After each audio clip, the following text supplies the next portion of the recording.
Welcome friends. Let us start with unit number 2, value of supply. So this is your syllabus given by RCU Belagavi. Please note that this syllabus which I have written here and in these notes, it is changed a little, okay, to suit the learning flow. What I have changed only the sequence. Everything just remains the same. Okay. Introduction to valuation under GST. And meaning and types of consideration. There are these three types: consideration received fully in money, consideration not received in money, and consideration received in both.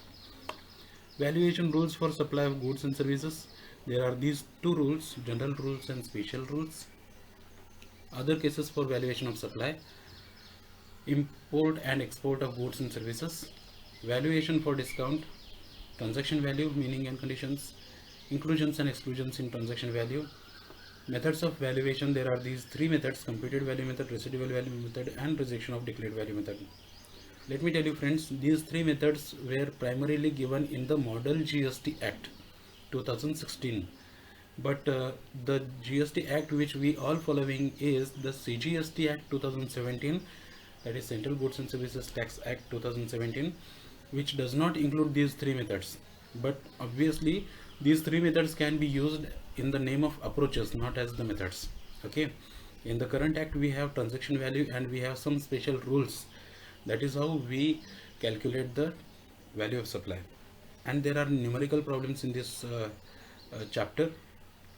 Please note that these problems may appear in the examination for 15 marks, for 5 marks, for 2 marks, and even for the case study.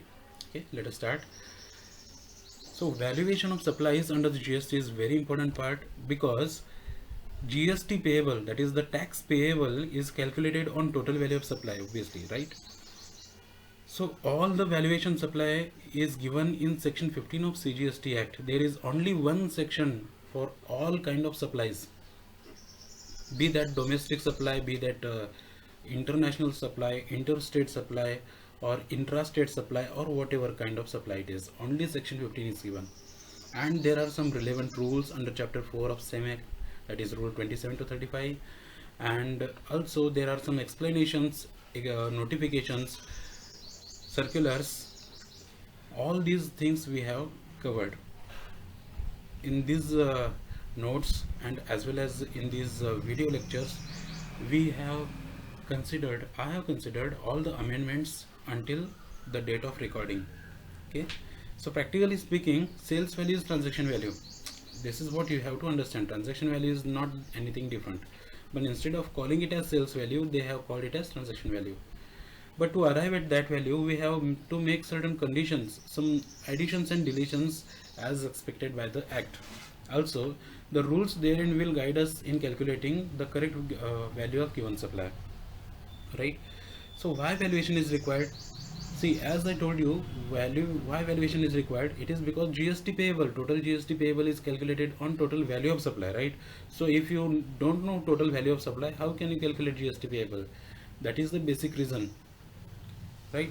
So I have given something more over here. Section 9 of CGST Act, which is a charging section of CGST Act, it says on all intrastate supply of goods and services or both on value determined as per section C. Value is determined under section 15 of CGST Act, and at such rates whatever is given, right? CGST Act, it is in section 9.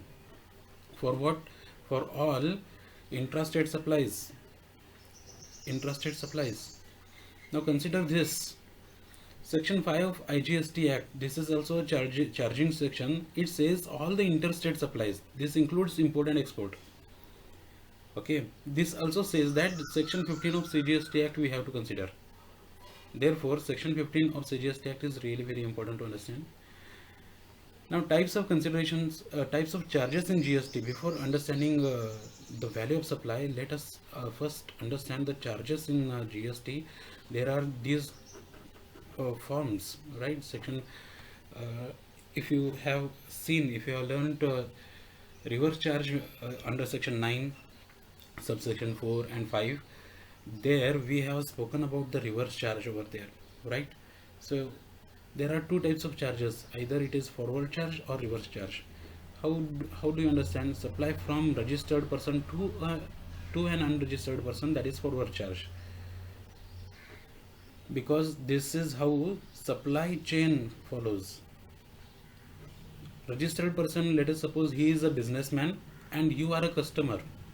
You are not a businessman, you are a customer, you are using the goods and services for yourself, and therefore all the supplies which registered person makes to unregistered person will be forward charge, because it is going forward in the supply chain, right? So registered person to registered person, that is B2B, this is B2C, business to customer, this is business to business, that is also forward charge.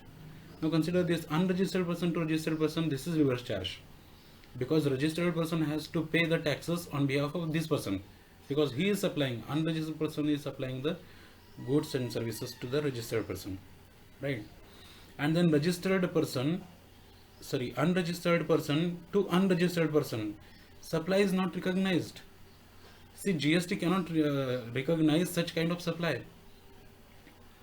Let us suppose you are somewhere in the corner of India, some remote place, and you are not registered in GST, and you are supplying some goods or services to some other person who is also not registered.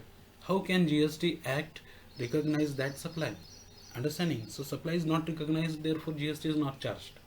And because GST is not charged, the supplier cannot collect GST. Supplier cannot collect the taxes from you, because he is unregistered, right?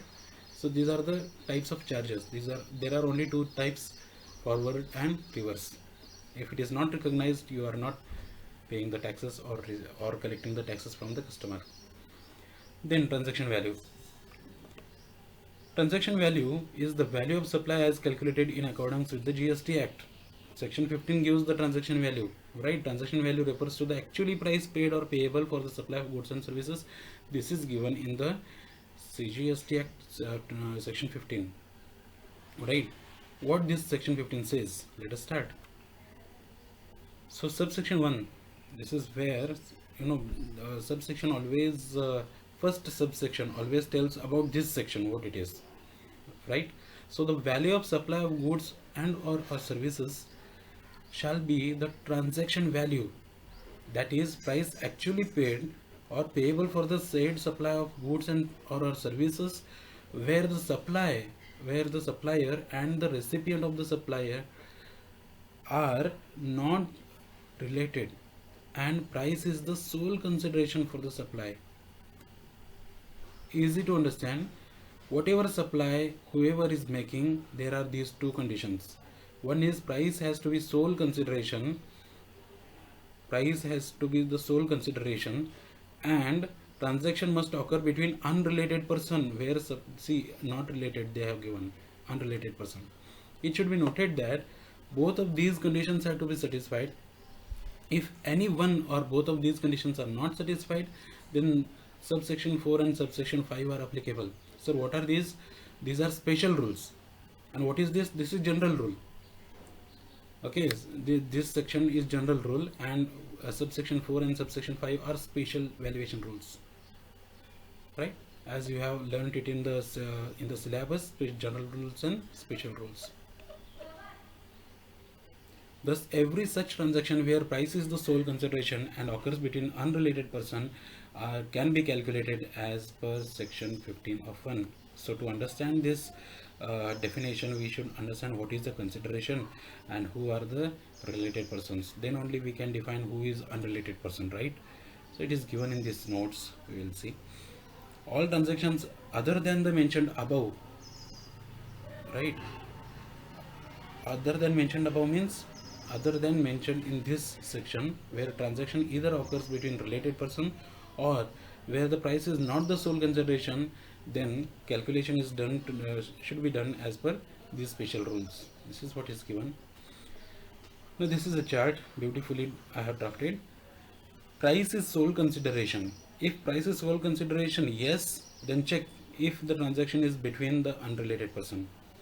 If it is so, yes, then valuation should be done as per section 15 of 1. Okay. If price is not a sole consideration, then valuation rules.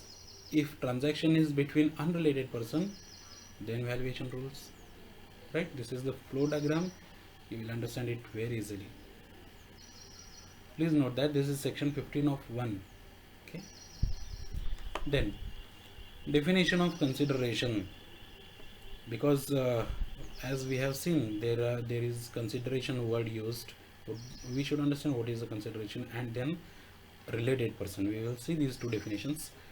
Consideration is given, the definition is given under section 2 subsection 31. There are these 2 points given: any payment made or to be made, whether in money or otherwise. If you are giving in money, or even if in the bank or check or electronic transfer or whatever, in respect of, in response to, or for the inducement of the supply of goods or services, or both, whether by the recipient or by any other person, but shall not include any subsidy given by the central government or a state government. So this consideration is any such money which you pay in, which you pay against the supply which you have received. So if you go to any, let us say if you go to any stationery shop, and if you are purchasing a pen of 10 rupees, so you take that pen and you give in return 10 rupees. So that 10 rupee is the consideration. That is how we can understand very easily, right? But that does not include any subsidy. Okay, subsidy is not considered here, and that too, subsidy given by central government or state government is not considered as a consideration. Okay, if you are receiving any subsidy from any other than central government and state government, yes, that is the part of consideration. That is the first part. Second part, a monetary value of any act or forbearance in respect of, in response to, or for the inducement of the supply of goods or services, or both, whether by the recipient or by any other person, but shall not include subsidy given by the central government or a state government. Sir, all other words are same here. Why they have given it separately? See, they have given any payment made or to be made. Here what they have said, the monetary value of any act or forbearance. See, if you are doing something, and for that you are charging something monetary value, but you are not paying something. This is, look at the approaches. You are paying something over here, but here you are charging something, right? That is also a consideration. Let us suppose I am a musician and I want to perform. I want to perform on a stage, and to perform on a stage, I charge, let us say, 1 lakh rupee per hour. Now, for to perform this art, I am charging 1 lakh rupees. It means that is the monetary value of my act, and that is also a consideration. Understanding? Whatever the other person is giving, any payment made, that is also consideration. So both these two things have been included here, provided that a deposit given in the respect of supply of goods or services, or both, shall not be considered as the payment made for such supply unless the supplier applies such deposit as consideration for the said supply. If you are giving any deposit, then that is not a consideration, friends. Like in advance money, if you are paying some advance money, that is not a consideration, provided that such advance money is not considered as a consideration. For example, if you are purchasing a motor vehicle for 50,000 rupees, and you make 10,000 rupees down pay, advance booking, 10,000 rupees booking payment, and while actually purchasing that vehicle, if you are making full 50,000 payment and taking that deposit of 10,000 back to you, then that 10,000 will not be a consideration. But If you are paying 40,000 while purchasing that good, then that 10,000 which you have given already as a consideration or as a deposit, then that will be part of a consideration. Okay, there are these three types of consideration received in fully in money. So 100% 50,000 you are making in fully money, or if you are not receiving money 100%, you are receiving some supply for a consideration.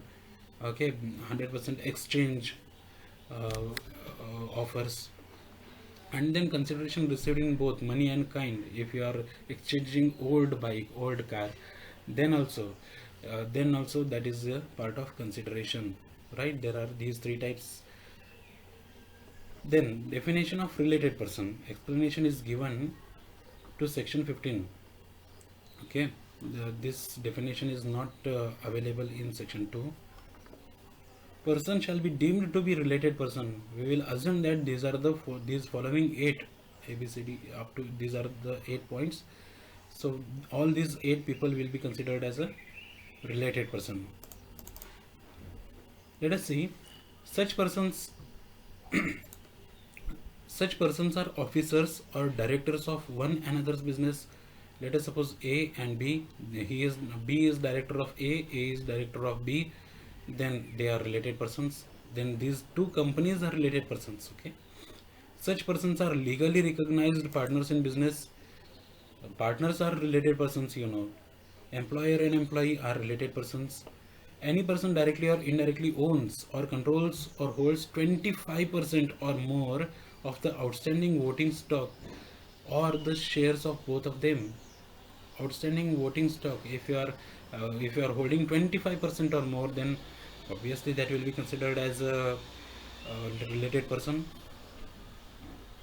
One of them directly or indirectly controls the other, that is holding company and subsidiary company, right? Or intercompany owings, right? Or mergers and acquisitions, or sub branches or branches. These are the examples. Both of them are directly or indirectly controlled by a third person. Let us suppose A, B are the company, A and B are the company. These both companies are holding the C company. Then that is also a related person. Example: Facebook, WhatsApp, Instagram. All these are held by Facebook itself, right? So therefore, all these three are related persons. They are the members of same family. If they are the members of same family, then I give you the example: Facebook, Instagram, and WhatsApp. They are the members of same family. Yes, they are the related persons, right? So calculation of transaction value, I will consider this in the next video. Okay. If you have any doubts and clarifications, please comment below. See you in next video. Thank you.